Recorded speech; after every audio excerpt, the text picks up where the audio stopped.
In digital Marathi, जनतेच्या हक्काचं व्यासपीठ। काल अंबरनाथ येथील प्राचीन शिव मंदिरात युवराज पाटील यांच्याकडून मसाणे होळीचे आयोजन करण्यात आले होते। यावेळी अनेक भक्तांनी प्राचीन शिव मंदिरात आपली उपस्थिती दर्शवली होती।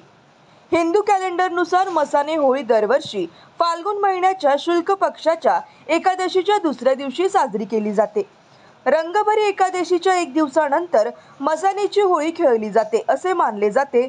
यावर्षी रविवारी अंबरनाथच्या प्राचीन शिव मंदिर येथे मसाणे होळी खेळण्यात आली। या सणाला लोक चितेच्या राखेने होळी खेळतात। या दिवशी माता पार्वती आणि भगवान शिव यांची विशेष पूजाही केली जाते।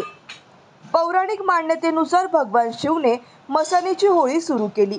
असे मानले जाते की रंगभरी एकादशीच्या दिवशी भगवान शंकराने गौण पूजा करून माता पार्वतीला काशीत आणले। मग त्याने मित्रांसोबत रंग आणि गुलालाची होळी खेळली होती। पण स्मशानभूमीत राहणारे भूत, पिशाच, यक्ष, गंधर्व, नपुंसक इत्यादींसोबत त्याला होळी खेळता आली नाही। म्हणून रंगभरी एकादशीच्या एका दिवसानंतर भोले शंकराने स्मशानभूमीत राहणाऱ्या भूत आणि पिशाचांसह होळी खेळली। तेव्हापासून काशी विश्वनाथमध्ये मसन होळी खेळण्याची परंपरा सुरू आहे। चितेच्या राखेने होळी खेळण्याची ही परंपरा देशातच नाही तर परदेशातही प्रसिद्ध आहे।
बच्चे पीछे ना, बच्चे जो देख रहे हैं ना पीछे हो जाओ।